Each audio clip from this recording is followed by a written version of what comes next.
তুই দারুণ গেয়েছিস। এত ভালো গান করিস জানতাম না তো।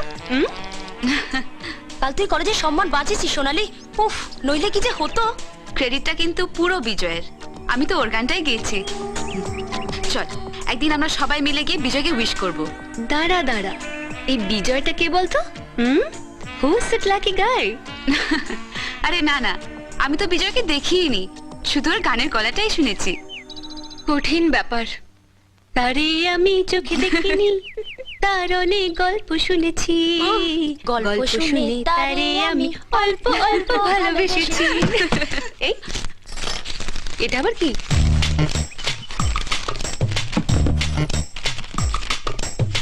অনিতা পাঁচিলের ধারে এসো, সুনীল। অনিতা, তোর সুনীলের মেসেজ। সত্যি এই সুনীলটা যে শুরু করেছে না, একদিন বাবার চোখে পড়বে, ব্যাস অমনি সবকিছু দিয়ে। হাসছি রে। কি বলবে তাড়াতাড়ি বলো। ক্লাস অফ করে চলে এসো, দুটো রুমশোর টিকিট আছে। বল বল। আমি নুনশোতে যাব না। প্লিজ অনিতা এসো না। আরে সিনেমা না হোক, আমরা অন্য কোথাও গিয়ে বসবো।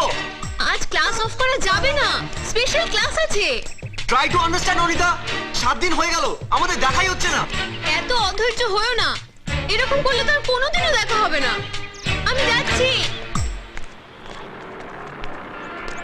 আরে মেয়েটা তোকে খেলাচ্ছে না তো? না না, অনিতা আমাকে সত্যি ভালোবাসে। নাকি?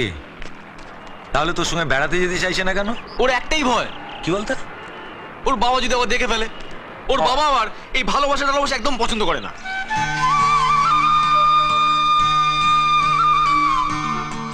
মা, মা আমাকে একটা সুযোগ করে দাও মা।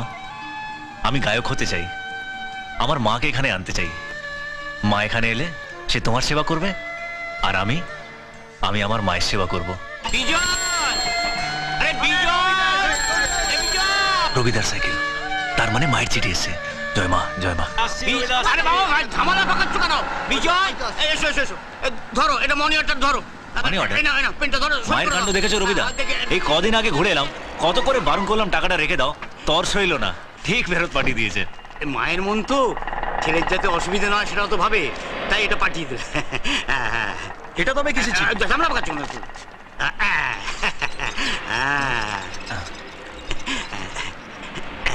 দেখো তোমার একটা চিঠি এসেছে। আরে এটা তো ক্যাসেট কোম্পানির চিঠি। মানে মানে কদিন আগে কাগজ থেকে একটা ক্যাসেট কোম্পানিকে চিঠি পাঠিয়েছিলাম, তারা আমার গান সিলেক্ট করেছে, কাল আমার রেকর্ডিং। ভালোবাসা তোমাকে পেতে চায়, ওই দুটি চোখ যেন কিছু বলে যায়, ওই দুটি চোখ যেন কিছু বলে যায়।